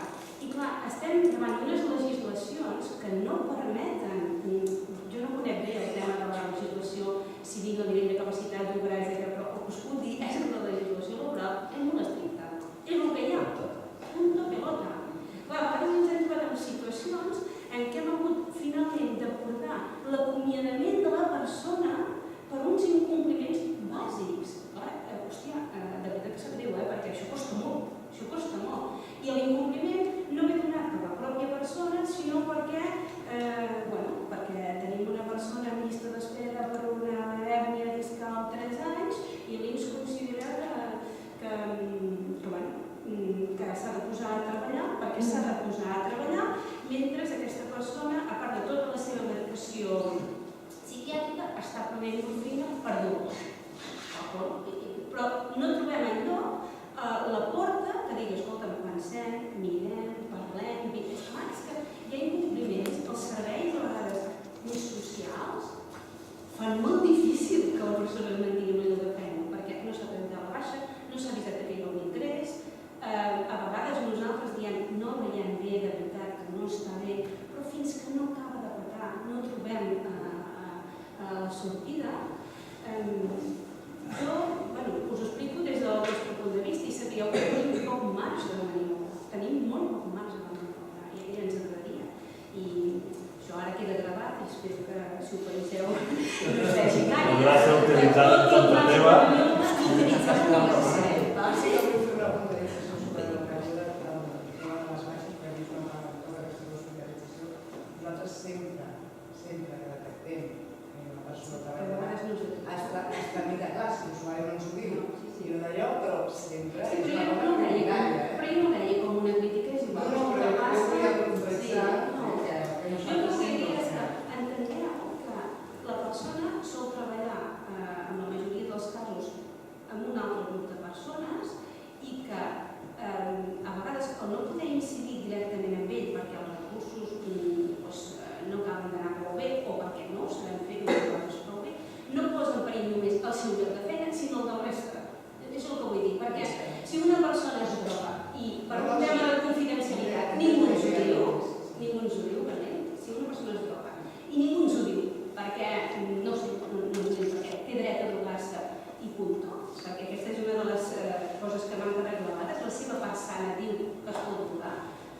drogar i va a casa d'un client i munta un Cristo, qui pateix no és ell només, sinó la resta de la brigada, a part de les situacions de prevenció de riscos laborals que l'empresa es pot trobar. I això és així. Si ens agrada més, ens agrada menys, però com és. Llavors nosaltres, a la que detectem una persona amb problemes de toxicomania, doncs ho sento. Hem de protegir la resta de persones, perquè aquestes persones també són importants i les hem de protegir. I això no acabem de trobar l'encaix ni, no sé com explicar-ho, que els professionals, ve de l'àmbit de la tutela, ve de l'àmbit de l'habitatge, ve de l'àmbit del que sigui, se n'adonen compte. No ho sabem explicar bé, no ho fem prou bé, però això és molt important. Perquè tu imagina't, posa't en una situació del client. Jo és que ho entenc perfectament.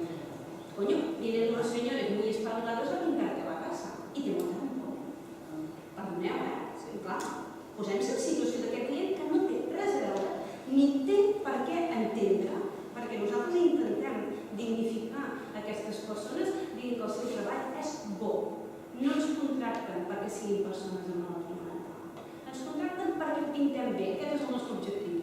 Llavors, clar, arriba un que està fatal i, perdoneu, és que jo recordeu que soc personal amb això, que està fatal, em munta un Cristo i no hi ha resposta.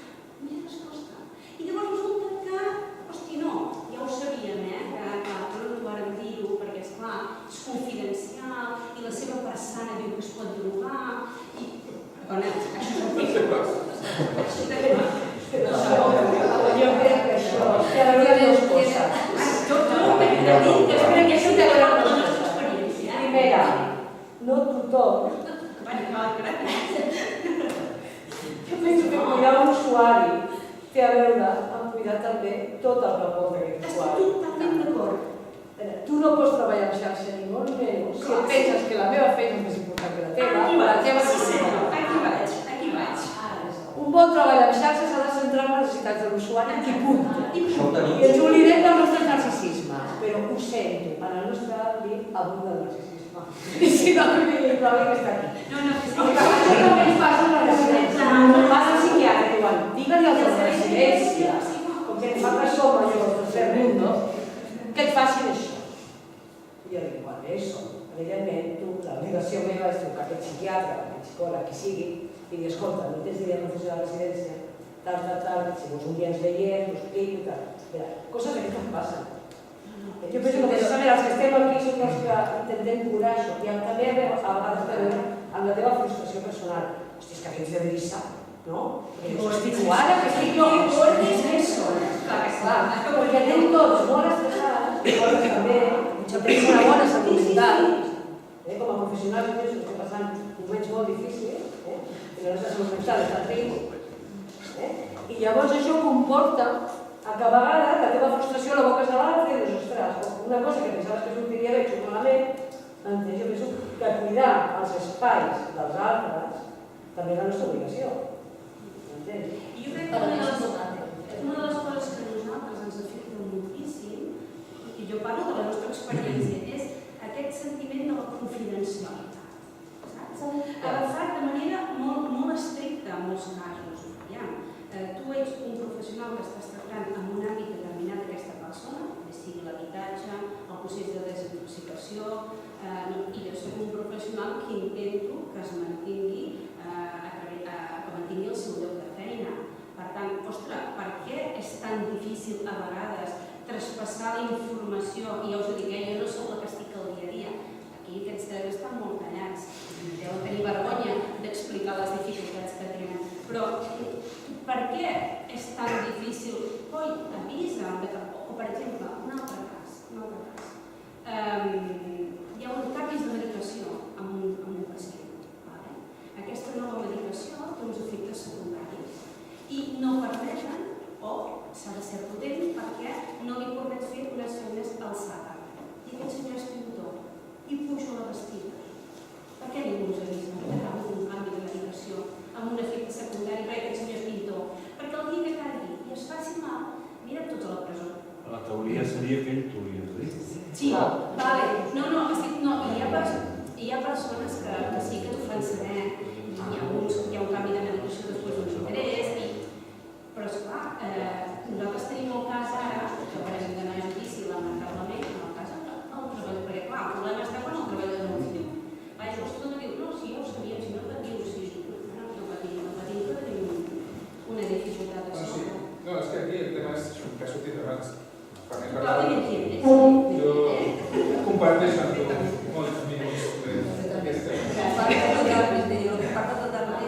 pensar en los equipos. Però per això el tema clau estratègicament sempre jo crec que va per un camí, no? Per parlar de la integració, o si no ho ha dit, ho dic jo, la paraula integració. És una lluita contínua a nivell vertical, com l'explicava, per això ara s'està decretant ja que anem cap a la integració de les xarxes socials i sanitàries en les xarxes de salut mental i hem fet molta pressió perquè jo vaig participar al Pla de Salut, al nou Pla de Salut, en els sectors aquests integrats l'any passat i sembla que, si més no, ara sobre el paper surt, ara veurem sobre la realitat, estem fent moltíssima pressió. L'Albert em va veure dimarts a Palau de la Generalitat sent pressió, te'n recordes? Sóc que els de Girona són els galos, Sí, els galos, però a nivell vertical passa per aquí, vull dir, és una cosa que ja està clara per tots aquells estudiosos de les necessitats de les persones amb malaltia mental a nivell europeu i a nivell mundial que no paren de dir, vull dir, s'ha d'acabar aquesta fragmentació, s'ha de veure aquesta visió així, el tema que ell deia de quan surt de les convocatòries, de les llistes, de les residències, això és un absurd absolutament increïble que aquestes alçades en països occidentals estigui passant, per una banda. Per una altra és a nivell que fem nosaltres, no? Perquè el que tu estàs expressant simplement vol dir una cosa, que hem de continuar a una estratègia que hem fet de quan en quan, la primera que vam visionar, que us integràvem a la xarxa, les juntes assistencials de la xarxa, perquè la gent visionés de les famílies, de la Fundació de la Federació, etc., forma part de la xarxa de salut mental. Forma part de la xarxa de salut mental. Però a part, després, quan anem a vegades a reunions dels sectors, a uns temps ho vam fer, jo crec que és que hauríem de fer un continu. O sigui, continu, ara no surt la paraula, però de ruta contínua, itinerari continu de ruta per cada centre de salut mental, per cada lloc on recordem, i a més, compartim i parlem d'aquestes coses, vull dir, perquè també passa per la formació dels professionals, passa perquè els que som responsables en crear una filosofia, un estil, una manera de fer no ens es veu integrats. Vull dir, tots nosaltres tenim aquí també una responsabilitat en aquest sentit de ser més perseverants, perquè som com el rayo que no cesa o no ens en sortim, no? Una vegada que nosaltres jo crec que hem assolit un cert nivell d'enfocar el tema, però moltes vegades passen coses d'aquestes, no? I també a nosaltres, a vosaltres, a ells, als professionals, us fa no sé què, fer-nos conscients de determinades dificultats que trobeu a dintre de la xarxa. Que jo us ho dic moltes vegades, perquè no m'ho diré jo, no aniré al professional a aixecar-me i a dir no sé què perquè són molt productius, som interdependents, el que hem de fer és a la gent afavorir i ajudar-la que treballi de la manera que creiem que és la més adient. Però si no tenim moltes vegades incidències, no? De determinades situacions és difícil que podem ajudar-nos. Bueno, yo sí que comparto lo que dices tú. A ver, yo, mi trabajo dentro del equipo es de alguna manera es que a pesar de la persona asistencial que podamos tener, que cuando se deriva a alguien a un recurso laboral tiene que estar suficientemente preparado. Porque si no supone cerrar un recurso. Lo tengo clarísimo esto. Entonces, claro, yo siempre digo que para mí los pacientes que funcionan mejor en recurso laboral son aquellos que se han trabajado anteriormente en el centro de vida, en el centro de rehabilitación. ¿Qué pasa? Que normalmente tenemos una presión asistencial bestia, que no tenemos capacidad para poner a la gente en el centro de día y a veces se tiene que derivar. Es un fracaso y entonces prefiero no derivar a un recurso laboral. ¿Por qué? Porque se tiene que trabajar antes otros aspectos con el paciente y esperar el tiempo que él necesita para recuperarse. Si hay un problema de toxicomanía, se tiene que trabajar antes del tema del desintoxicación, antes de derivar a un recurso laboral, porque si no será un conflicto continuo. Y esto no puede ser. No podemos permitirnos el lujo de tomar recursos que son muy escasos. Y yo siempre digo que cuando tú envías a una persona que rinde, que cumple y que más o menos lleva su tratamiento bien, abre otra plaza. Cuando esa persona no cumple, cierra. Por tanto, tenemos muy pocos recursos como para estarnos cargando. Y esto es un tema que hablamos últimamente en mi equipo, lo hablamos mucho. Y siempre se hace una derivación al recurso laboral, pero vamos, con pies de plomo, siempre. Sí, pero aquí hay una observación. Matizaría, es cierto, que la persona té que tindre un procés de recuperació. Jo diria més de recuperació, de la recuperació, de la rehabilitació, el psicosocial, no sé de quin model estan tots barrejats, fins i tot el biomèdic encara de fa 200 anys encara està, que és una altra dificultat dramàtica. I potser hem desviat, perquè parlaven de persones totals que tenen qüestions molt concretes a temes jurídics, etc. I aquí ara passada no vull deixar de recordar, que suposo que us tots demanaria d'atenció a energia i anar treballant el paradigma que representarà la Convenció dels Drets de les Persones amb Discapacitat, aprovada per han ratificat a l'estat espanyol, que probablement en aquest àmbit pot arribar a comportar fins i tot que qüestionen el fet de les tuteles. Però crec que seria un marc de document de referència de convenció. Aquesta convenció el que fa és posar tot això que estem parlant ara en el mateix nivell. Des del punt de vista legal, a més comportarà el suport jurídic és igual que el suport sanitari, que el suport social, que el residencial, que el laboral. I posa la persona al centre i tot allò que la persona pot precisar per la seva integració social en el mateix nivell. El problema és que avui tots aquests suports que la Convenció posa, que està en vigor, si està en vigor, és un marc de treball, no vol dir la solució real. Però està en vigor, és directament aplicable als jutjats.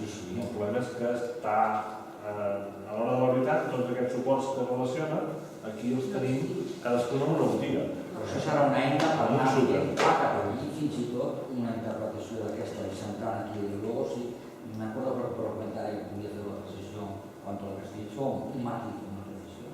En cuanto a la recuperación de inserción laboral, que es un buen tema, ¿sí? Te lo hago sintéticamente.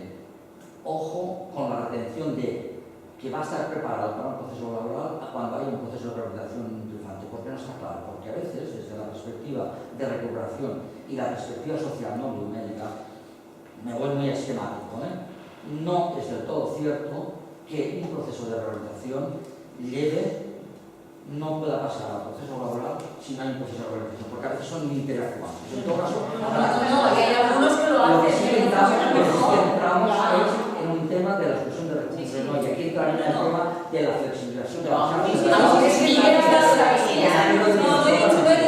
dicho que una persona no se tiene claro que vaya a funcionar, tiene que pasar por una rehabilitación. Sí, pero son Que deriva a mucha gente directamente. matices o complementariedades, quizá no interpretado bien, pero No, pero quiero decir cuando no se le ve preparado. es introducir algún elemento que quizá está contemplado, ya está, pero cuidado que esto es... No, está claro, pero hablamos que una persona no le ves preparado para funcionar en un determinado recurso, que él mismo tampoco se ve. No, y a veces hay recursos adecuados, pero a veces hay que utilizar ese recursos adecuados para que no se quede fuera de la red. Eso es lo caso. Jo volia tocar un altre tema que ha sortit abans i que ha quedat aquí, però jo crec que perquè quedi així, això després ha de derivar en jornades o en alguna cosa que heu comentat, no?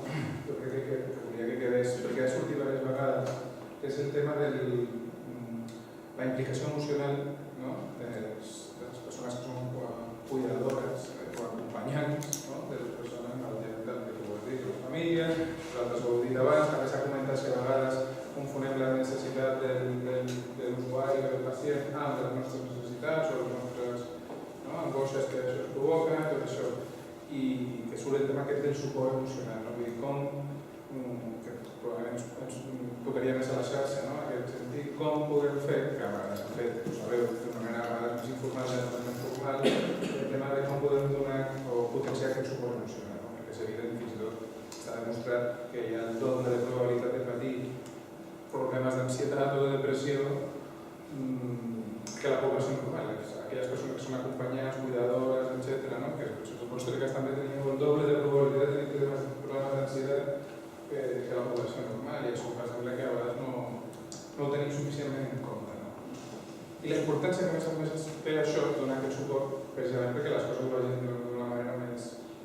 funcionen d'una manera més integrada entre tots nosaltres.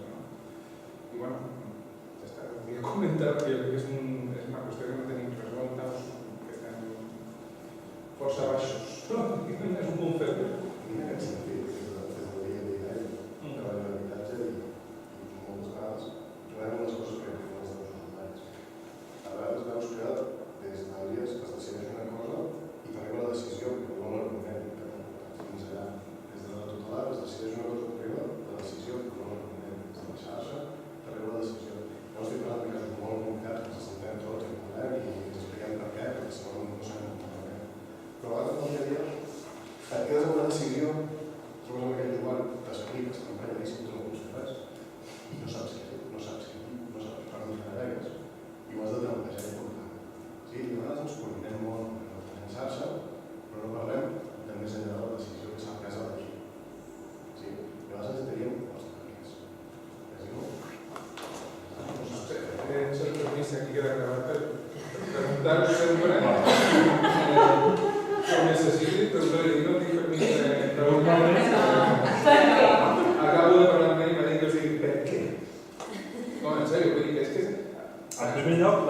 persona hauria de saber. Clar, la persona hauria de saber. Diferent és que tu vulguis dir. Diferent és que tu vulguis dir. A vegades són coses tan senzilles com, per exemple, el cas de la Fundació Tutelar, sovint administrar diners i guanyes 500, en pagues 250 al pis, has de menjar cada dia, t'agrada fumar, t'agrada fotre un cop al mes, no sé què, no sé quantos, no en tens per no sé quantos. A vegades és tan fàcil com la feina restar, no en tens. Deixa de fer alguna altra cosa i tindràs per això, no? Però clar, això potser no t'ho explicarà. No m'han deixat no sé què. Vull dir que a la persona també, com l'hem de responsabilitzar, hem d'explicar el perquè de les coses, però després s'ho calla a vegades. De totes maneres, jo estava pensant que, jo que soc absolutament defensora del treball en xarxa i de la coordinació, també reconec les dificultats i les limitacions. És un treball superdinàmic, que passen 1000 coses, que estàs mitja hora reunida amb un usuari, acordes una sèrie de coses i tinc la necessitat de dir-les a la Mònica, a la Glòria, tal. I a vegades, tinc l'altra visita que vindrà quan surt l'altra, no tinc temps ni d'escriure-ho a la història i menys de fer un mail informant de tot això. A veure, llavors, quan el que intentem, com a mínim, jo i les persones que conec, és que vas tota l'estona dient què és el més urgent i el principal de tot això que faig. Però el que no serà tan urgent a vegades es queda sense fer. I llavors a vegades provoquen els entesos. I jo sempre que passa això, la veritat és que intento quedar-me tranquil·la perquè penso que tothom ja em coneix i que tothom entendrà que aquesta vegada ha estat un malentès o ha estat... i que intentaré una altra vegada que no passi, però que aquesta concessió també ens l'hem de poder tenir. Jo penso que hem de poder treballar amb la confiança de que intentem fer-ho tots el millor possible, però la situació real del dia a dia de cadascú és molt complicada i el dinamisme és impressionant. En un matí que comences a fer visites a les 9 i acabes a les 2 i no has escrit res del que has fet perquè només has vist una persona darrere d'una altra. I de cada persona que has vist s'han derivat 1000 gestions i informacions que has de traspassar a altres. A veure, és molt intens, jo crec, no? Treballem això amb persones que cadascuna és el seu món i que la perfecció també... Tenim realitat de gestió i de traspàs i de direcció i d'estructura. Les tenim adequades, no les tenim adequades. Tenim permís per qüestionar les coses tranquil·lament. Sí, nosaltres. La cosa parlava que hi ha molt narcisisme, hi ha molt no sé què...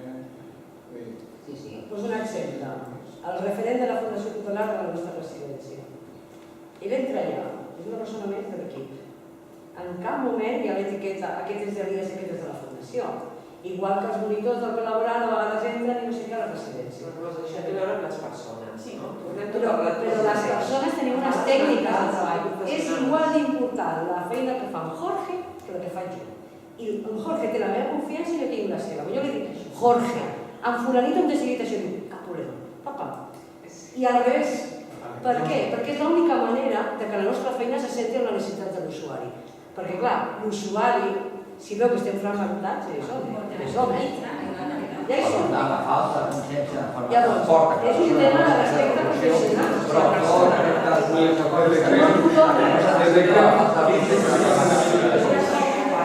Bé, serà un treball nostre per la xarxa. T'ho dic que a mi també em passa. A mi també em passa, a vegades em sento desqualificada per companys que penso, si és que no té ni idea. Clar, a mi em fa pena això, a mi ja no genera l'estat. Ja he passat els 40 i dic, quina pena que no s'ha treballat aquest tio. Clar, passa, però ja està bé que s'identifiqui. M'entens? Si tu ets el referent, que estàs al pis, que estàs al dia a dia amb aquest usuari, has d'estar informat de tot el que passa. A mi sí, perdoneu, a mi el que em preocupa, per un costat estic content perquè els últims 2 anys, almenys jo he vist un canvi bastant d'accés entre tots els serveis. Jo personalment, parlo com... A mi el que em preocupa és el que m'està entrant últimament a la Fundació, d'aquell nan, noia, 20-22 anys, que t'ha cremat tots els serveis, que no et vol ingressar, no et vol treballar, no et vol anar a centre de dia, no et vol anar a pisos. I penso, què foto? Això ho preocupa. No sé si és la frase que he de dir aquí, perquè vinc d'aquí un costat, que m'he equivocat de sala i he anat a una xerrada que estava fent. M'he posat un cap de 10 minuts, però a mi hi ha més que el contacte entre els professionals perquè veig que hi ha una millora. Avui hi ha un... Cap problema, parlo amb tu, cap problema. Vull dir, amb això, amb aquest aspecte, no sé si perquè som de Girona i som més... Jo crec que aquí treus un tema importantíssim i és que un malestar generat per problemes de salut mental de moltes persones que no sabem abordar. Hem parlat molt d'un malestar clàssic, de les conseqüències d'algun perfil de malalties mentals que tenim força dominades, que tenim les eines que sabem afrontar. Però està emergint, i almenys nosaltres detectem, perquè ens arriba en aquest extrem final que seria la protecció jurídica. Un jutge ha decidit que fulanito necessita algú que li doni suport i que es fiqui la seva vida. I ens trobem cada vegada més amb persones que no sabem com abordar ningú. Però que existeix el problema, per tant, poso sobre la taula que hauríem de començar a reaccionar. Però jo penso que hauríem d'anar a l'inici, de quan modifiquem la capacitat d'una persona perquè no tenim recursos. Que a vegades no es fa servir com un recurs perquè no hi ha recursos, doncs l'últim que ens queda és modificar la capacitat. I el problema és el mateix, perquè la Sí, no es veu igualment, no té capacitat, no té recursos, i a vegades... I al revés, li estàs fent mal perquè li estàs traient la responsabilitat de decidir, no? Que moltes vegades ells també fan servir això per... No els pots responsabilitzar perquè estan incapacitats, no? Hi ha un debat important a fer. Quan iniciem un procés, jo penso que no hi hem d'anar al principi.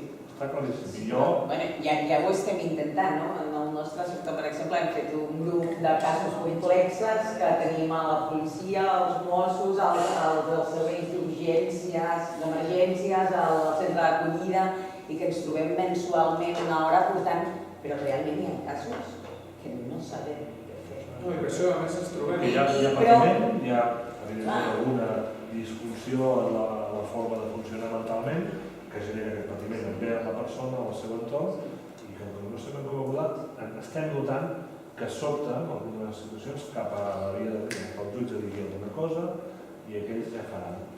I no sabem què fer, vull dir que ho poso sobre la taula perquè és una realitat. I a més és que això ja apareix, com us deia, apareix, si ho veieu en el nou pla de salut, en el que us tegues perquè diu que les salut mental han de ser molt més flexibles, s'ha d'anar molt més cap als domicilis, cap a una resposta aquí i allà, l'hospitalària ha de donar també un cert suport i no ser tan rígida, però després, dic sobre aquests documents, encara això no s'ha fet realment res, aquí fan poques coses, però intentem fer alguna iniciativa, com ara des de la rehabilitació, donar un suport a aquells pacients que no hi ha manera de que s'adequin absolutament a res, i donar un suport a aquella pensió d'aquesta manera perquè després puguin vincular-se teòricament al seu territori, etc., perquè aquestes persones, ja ho sabem, no tenen perfil ni per poder viure un pis, ni per poder anar a un centre de dia, ni per poder treballar, perquè a més, d'alguna manera és una nova expressió. Sempre passa amb el malestar i la malaltia mental. Sempre hi ha noves expressions que estan mostrant aquest malestar. I aquí estem parlant de trastorns de personalitat, com sabem que es barregen a moltes altres coses, i llavors contínuament s'han d'anar reinventant. Llavors, o creem coses com un pis escola, que no està a la cartera de serveis, i tot això, jo ho he discutit molt allà a nivell del departament. Vull dir, tenim aquesta capacitat més àgil, de crear aquestes coses, de ser més interactuants, de més no sé què, o no sé què farem. Però és que el que no podem fer és tornar enrere. Després rebem sempre la pressió. Deia l'Alcalàs, el pacient Alcalàs. No, però penso també que part de tot això acaba sent, la situació que acaba passant és que acabes buscant no el recurs més adequat, sinó el menys dolent. Acabes ficant de dir, hosti, això no, doncs quin és el dels que tenim i dels que encara no hem tingut temps de reinventar, quin és el menys dolent, el menys perjudicial per a aquesta persona, llavors acabem mirant. El que passa que després la pregunta i el recurs, quin és el menys dolent? Sí, jo crec que cada gent d'aquest problema de persones amb trastorn de personalitat o de conducta, que el que està clar és que ni la medicació els fa efecte, i són els més difícils de tractar.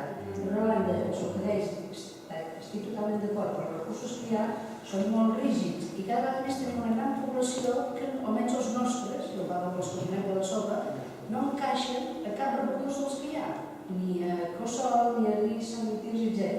Que entenc que preservar Olosa és formar un recurs, però que hem de ser conscients que cada vegada més tenim una sèrie de casos que no sabem on col·locar-los. A més, amb la pressió dels ciutadans, hi ha una alarma social de casos de carrer que la gent, jo penso que sí que aquí hem de fer uns esforços professionals per explicar els límits, el dret de la llibertat, el dret d'estar al carrer, el dret de decidir si vol veure o no. No és el moment que tenim, no sé, hi ha un punt que no podem intervenir. Això ho hem d'explicar perquè ens apreta l'Ajuntament, ens apreta els ciutadans perquè el traiem, perquè l'incapacitem i perquè l'ingressem. I això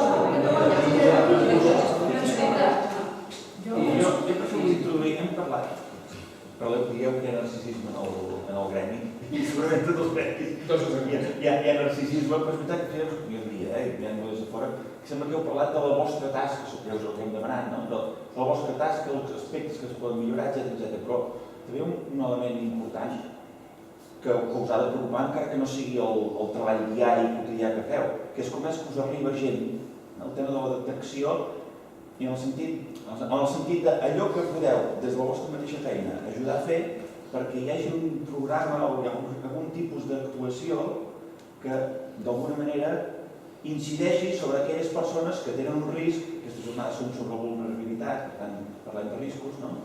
D'alguna manera estic segur que hi hauria camps buits que encara no s'han treballat prou, que es podrien arribar a treballar per poder arribar a aquelles persones o poder informar la gent que toca, perquè el dia que succeeixi algun cas ja s'actuï inicialment i no comenci a haver-hi una voràgina de...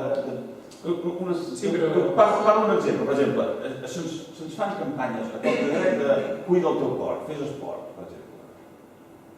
Es parla de les malalties físiques, contínuament hi ha campanyes de salut pública de què has de fer, però per la salut mental, el tema de salut mental... És que però és just el que jo anava a dir, abans que tu intervinguessis anava aquí, precisament, perquè és que aquí hi ha un tema, és a dir, per què la societat, diré clarament, fabrica trastorns de personalitat? Aquesta és la pregunta. És a dir, on està l'educació emocional? On estan els valors amb què s'està educant a la gent? On estan les estructures socials que donen suport o no suport a la criança dels nens i en quin estil i en quina manera? Aquí està la pregunta, Vull dir, nosaltres després rebem el producte d'això. I ja està, aquesta és la qüestió. Aquesta és la qüestió clau i per tant, què t'expliquen els professionals d'infantojuvenil? Ens expliquen, avui no hi ha ningú aquí. Què t'explica? Quina demanda t'arriba? Com s'està educant als nens? Quin suport hi ha? Vull dir, quina societat hem creat? És que al cap i a la fi aquesta és la història. Hi ha educació emocional? Hi ha algun tipus d'educació emocional? O hi ha una negació absoluta dels aspectes emocionals en aquesta societat? I ara m'enrotllaria i no ho faig.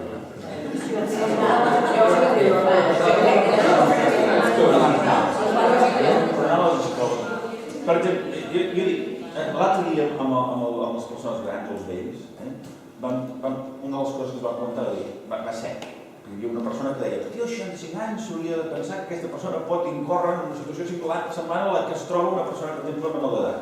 Es parlava de les capacitats, es van dir diferents coses, però algú va apuntar en aquest sentit que a partir de 65 anys, a partir de que esdevenies vell, ja hi havia un canvi de la teva capacitat d'autonomia, per tant s'havia de fer per part d'aquesta persona tota una sèrie de passos, seria bo que hi una sèrie de passos, vam parlar d'aquests temes. Un va dir, i per què no s'informa a partir dels 7, així com et jubilen als 65 anys, o et jubiles als 65 anys, depèn del que t'agradi, si et jubiles o et jubilen, però a partir dels 65 anys hi ha una assessura i ja et fan passar per una oficina i després a partir de llavors cobres pensions, etc. Algú deia, per què no s'informa a partir dels 65 anys, per exemple, o per què no hi ha campanyes d'informació sistematitzades des de l'administració de riscos, vulnerabilitats, drets que tenen les persones grans? Jo em pregunto, per què no hi ha des de les escoles o des de certs llocs on s'educa la gent educació sobre salut mental? Ja vam detectar que no n'hi ha sobre salut en general. T'ensenyen geografia, t'ensenyen matemàtiques, però salut en general no. Però sobre salut mental, els adolescents o els pares dels adolescents coneixen riscos, problemes, afectacions, perquè estic segur que hi haurà pares que no saben si aquell nen té una depressió. Ja va estar, si és a l'adolescència que es va començar a fer coses. Que per aquests problemes que estem parlant, tu pensa que la majoria d'aquests casos tan greus que estan arribant ja surten de centres de la Generalitat d'Infància perquè ja han estat abandonats o retirada de la custòdia fa anys pels pares. Això hi ha un percentatge altíssim. sigui, què és el que t'explica en Claudi?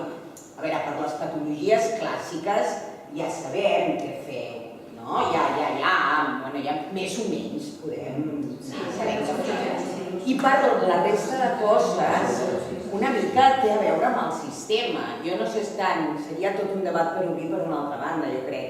Si s'ha de fer alguna cosa especialitzat, o si l'escola ha de fer bé la seva feina, el metge i el pediatre ha de fer bé la seva, els seus pares han de fer bé la seva i algú els ha de poder ajudar si no poden, els serveis socials poden... A veure, que el que no podem fer és això, és prevenir aquestes situacions, perquè això té a veure amb tot el sistema. Per què no es dona això? Una possible resposta. Quines dades es donen de Catalunya, que les conec, el Digitet, com l'estatal, de Passionallol, les que donen. L'OMS parla d'una revolta, que s'ha de veure un descompte de l'escola. Tradicional els temes de salut mental, altres països probablement hi ha més cultura d'això, sí, també té a veure amb... Però que s'ha fet una dicotomia que inclús la pròpia definició de l'OMS intenta salvar-ho d'alguna manera, no? Quan fa aquest plantejament de màxims i transversal, no? Perquè diu salut física i salut social i salut... Això inclou salut mental, però és que no ens han parlat. Hi ha una gran dicotomia de plantejament del que és la salut entre salut física i salut mental. I això té a veure amb l'estigma, després, això crec. L'estigma i la percepció que es té. Precisament per això parlem de malaltat i no de salut mental. Seria situar un altre escenari. Sí, però tu fixa't que la definició de salut mental parla d'afrontament de situacions. Exactament. Per què no ensenyem a la gent a afrontar problemes? Des que som petits. Per què no ensenyem habilitats comunicacionals? Per què no ensenyem a negociar conflictes, a abordar conflictes? Per què no tractem tots aquests temes? Quan és un factor de vulnerabilitat, està demostradíssim. Un factor de vulnerabilitat de la depressió, a l'ansietat, a l'esquizofrènia, és no tenir capacitat per l'afrontament de problemes, no tenir l'autoestima suficient per poder afrontar-les. Això està estudiadíssim. Parlo de l'esquizofrènia, parlo de qualsevol altre trastorn. Llavors, per què no? Per què no està orientat això? Per què no afavoreix això? A qui no li interessa això? A qui no li interessa això? No sé, no pregunto.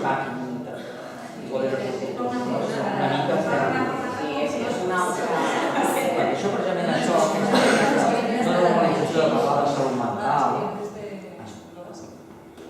seria una definició, una teoria. No compraríem tant, ningú es governaria, seria molt més autosuficient, però això no interessa. I clar, si realment la gent cregués el poder que realment té i potenciéssim realment que tots sabíssim cuidar-nos, la indústria farmacèutica se'n va a la merda, bueno, evidentment se'n va tot aquest sistema, vull dir que això ja és filosofar molt, però realment l'ésser humà pot arribar molt més lluny i també hi ha algú que li interessa que també va ser aquestes coses. I ens n'hem de donar, sobretot els pares, han de començar... Però penseu que es podria acabar amb el... Saps que va dir una vegada el Benedicte? Però mai no s'està que tenen No, evidentment. Vull dir, per això el model que existeix és el model de vulnerabilitat d'estrès. És el model. Estem parlant de minimitzar. Vull dir, està demostrat que hi ha persones que tenen una predisposició a patir una malaltia mental greu molt alta. Però si tu minimitzes altres factors, perquè és la suma de tots aquests factors, doncs tindran molta menys incidència. La malaltia mental, com a qualsevol altra malalties que hi ha, no és difícil. Però algunes s'acaben. Algunes les superem, algunes les erradiquem, algunes malalties físiques, però la malaltia mental, gairebé, llegeixes la definició i dius, sempre hi haurà malalties mentals. I sempre seran malalties, m'ha interessat molt això que has dit, que hi ha una expressivitat nova, sempre recurrent. Sempre serà així. Sempre reinventant. A la mesura que la societat sigui canviant i perquè és una manera de negar el malestar existencial. S'entens que el malestar en qualsevol malaltia, hi ha malalties físiques... Sí, però Lola, fa 100 anys tu te trobaries, o te trobes encara en països subdesenvolupats, les histèries enormes que fan convulsions i que fan no sé què i no sé quants. Això avui en dia tu trobes expressat d'una altra manera, perquè aquí no està permès això. I les pautes culturals fan que tu expressis la rebeldia davant d'un malestar social, del que suposa l'encaix social, d'una manera o d'una altra. M'entens? Llavors, avui en dia, mira, el trastorn de personalitat és el que diguem que la nostra societat porta el malestar, la inadaptació, les coses la porten a consolidar-se sota la forma aquesta, m'entens? Llavors, això és el que jo t'explicava. A part que estem dient malaltia mental, però ja entraríem en una altra discussió, perquè nosaltres parlem de trastorns mentals. No podem definir malaltia com una causa que hi ha, que provoca uns símptomes que són sempre iguals d'una evolució. Nosaltres parlem de trastorns mentals perquè són agrupacions de característiques que després són molt individuals en funció de cada persona. Jo no sé si el segon psiquiatre em permetrà o confirmarà, No sé, allò de que la etiologia de les malalties no està, per tant, estem parlant d'anticipats molt greus, per entendre que es coneixem els símptomes, coneixem moltes coses, però les causes, el que es diu l'etiologia, creiem que encara està això, per això no tindrem la solució definitiva. Aquest és un gran problema. Però és que no les trobaràs. Ja vull reconduir amb el que és la jornada. És una suma de coses. Perquè era persones amb extrema vulnerabilitat i amb un sector especialment complex i complicat dintre l'àmbit de la salut mental, de la trastorn mental, de la malaltia mental, dels mals mentals. Alguns termes que jo, fins i tot per no discutir, perquè tenim que anar plantejant des de la perspectiva de la salut mental, no de la malaltia, perquè hi ha una altra manera d'abordar això, com la perspectiva conceptual. Ho podem abordar des del punt de vista de la malaltia o des del punt de vista de la salut.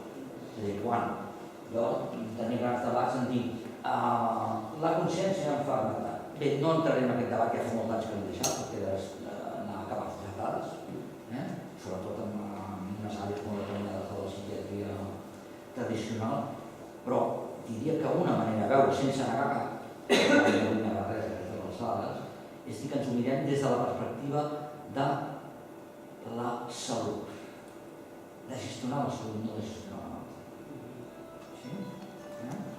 No des de la falta de consciència de la malaltia, sinó des de la presa de consciència de la salut.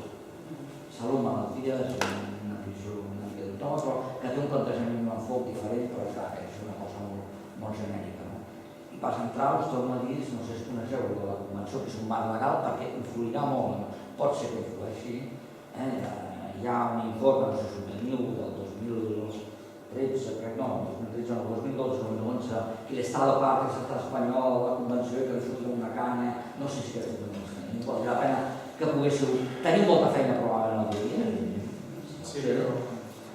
Però no solament és el marc legal el que pugui comportar, sinó que darrere ja despua tot un marc filosòfic i tal, no sé quan deixeu la Fundació Acredita, que té documents, Sobre això, a veure, anirem avançant, però l'any 86 ja la llei general sanitària que s'havia de tancar les dades psiquiàtriques i estem a 2004, fa 20 anys, i que s'havien de desenvolupar recursos alternatius i no sé què, no sé quants. Porta 20 anys aquella llei vigent i... Sí, però està com la llei en si, que ho sabem, quins són els processos, sinó per la filosofia que hi ha darrere d'aquesta llei. Que anirem avançant. O per la filosofia de canvi de mirada, perquè a vegades les coses ja no van a qüestió de hem d'intentar a vegades fer un esforç perquè la mirada, una determinada mirada, des del trastorn mental, des de la malaltia mental, la tenim.